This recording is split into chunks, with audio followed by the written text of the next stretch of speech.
This segment in the iView operator training series of videos is going to focus on operator access and privileges.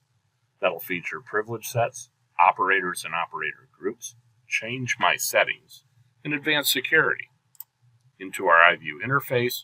And for this exercise, we're going to focus almost completely on our system options under our system menu.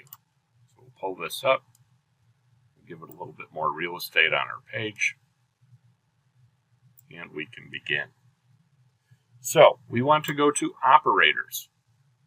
Operators is going to give us a list of everybody that is currently in the system.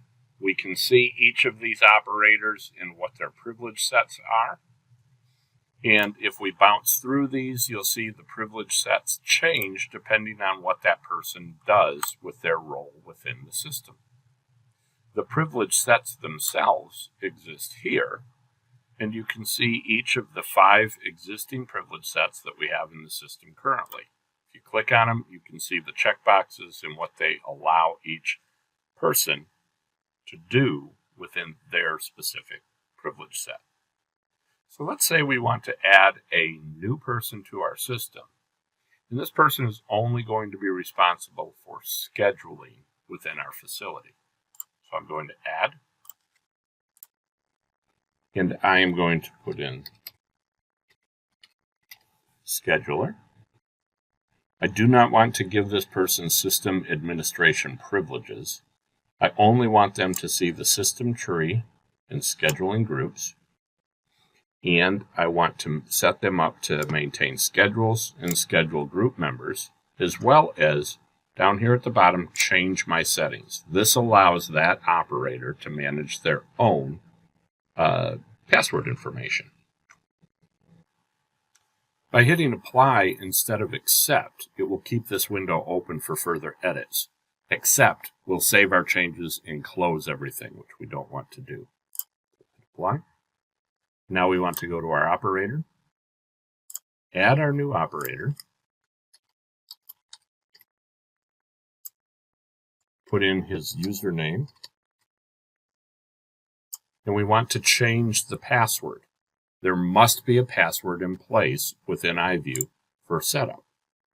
So I'm going to give it something very simple, and iView goes to the extent of telling us how weak a password is. I set it for 1, 2, 3, 4, 5, 6, 7, 8, but I'm going to force them to change password at login, which is why it's important that every operator that you do this with has that change my settings privileges available to them. So now I want to make this person a scheduler. It will show what privileges that gives them access to, or maintain schedules and change settings. We're not going to let them do anything else in the system. And apply. So this is the first piece of the puzzle. When they log in for the first time, it will take that temporary password, bring up a separate screen, and make them change their password. And then they can proceed from there. If they never change the password, it will show right here, the checkbox never goes away until they change that password. Next, I want to create operator groups. So I'm going to operator groups. Currently, the only one that we have is everybody. I want to add a group called new hires. So this is somebody that when they come into our facility and begin in their role, I want to be able to quickly and easily give them some access into iView without having to worry about how deep they can go with things. So we have new hires set up, and I'm going to apply that. Let's go back to our operators. And I also actually want to go to privilege sets first and look at what we have available. So standard users have access to schedules, changing set points, and change my settings. They can see most of the system. For a new hire, I want to give them a little bit more than that. So I'm going to create new hire, privilege set. I want a new hire to see absolutely everything in iView because this person may progress to be our next system administrator. It already had all of the pieces in place from my standard user, so I have my other checkboxes already in place, so I can apply it. Now I'll go to my operator groups, and I want to give them new hire privileges. Apply. And now let's bring in our new hire.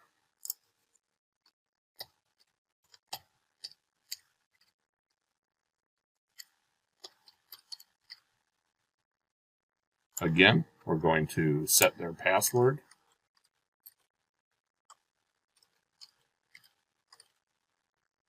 Force them to change it when they log in. Give them the new hire and give them the new hire group. So now they have access to everything within their system. And then as they progress and become a more experienced operator, we can simply add them to power user and take away the lower pieces of what they have access to. And it makes it very easy to manage people in our system. So I'll apply my changes. Next, change settings. So if I want to go to my settings, and this is for every user within the system, they can simply go to my settings. Once they go into our system options menu, and they can manage their password themselves. They have to put in their current password to be able to change it. So if their password is their dog and they get a new dog, they can manage that themselves, and you don't have to keep track of Fluffy. You also can set what the starting page is under my settings. So instead of taking the default, you can make it, I want to go to the alarms page at the top of the system. Or I don't even want to look at the first floor of the building. I'm only interested in the server room every single time I log into the system, and I want to go to the graphics page. So all of this is at the disposal of the individual operators. We're going to uncheck this and cancel. We also have a tab for personal information to store all of the contact details of your individual operators if you want to use it. Now we're going to go to System Settings, the Security tab, and utilize this for all of our password setup information for our operators. We have these options: log operators off after 30 minutes of inactivity. So that will be a standard that everybody applies to. Lockout operators for 30 minutes after 3 failed attempts. You can edit that. If somebody does get locked out of iView, you can simply come here and click Clear Lockouts.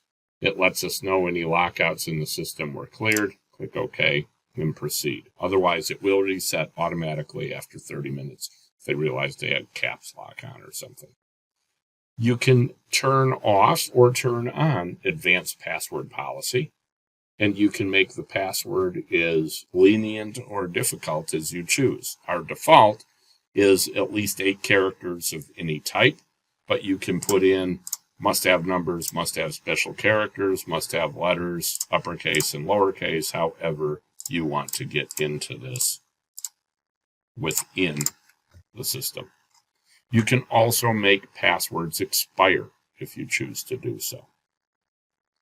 Now I'm going to leave this pop-up, cancel out of it, and close. And the last thing that I want to show you is what we can do within the realm of advanced security of being able to make every operator give a reason for the changes that they make within a system. So I'm going to go back to my server room level, and I am going to configure by right-clicking. And this is something that you actually have to have the installer privilege set for to be able to accomplish this. If you just have basic admin, this isn't going to get you there. So let me take a moment, log out.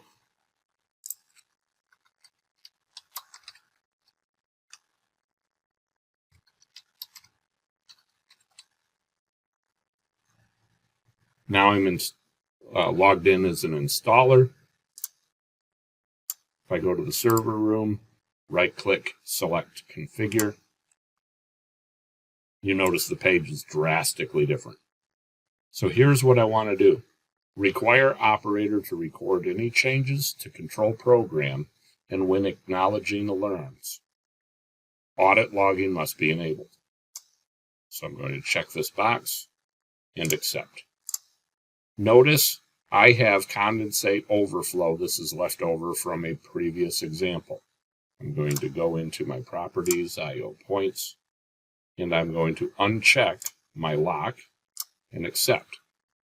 iView comes up with, I have to put my password in, and a reason for the change.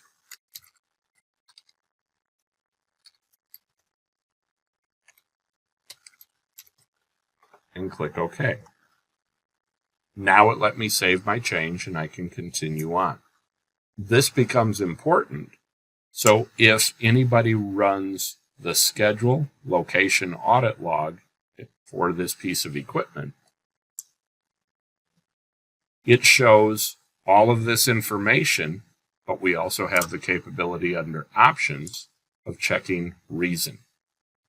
Accept, run the report again. And now I have a reason column. So anytime I want to make a simple change to this piece of equipment, I have to give a reason for it. So that way you can keep tight security on something that is a critical area or critical piece of equipment. One other thing I want to touch on briefly, this said audit logging must be enabled. I want to go back to our system options. Back to our system settings and talk about a couple of things that we also have here.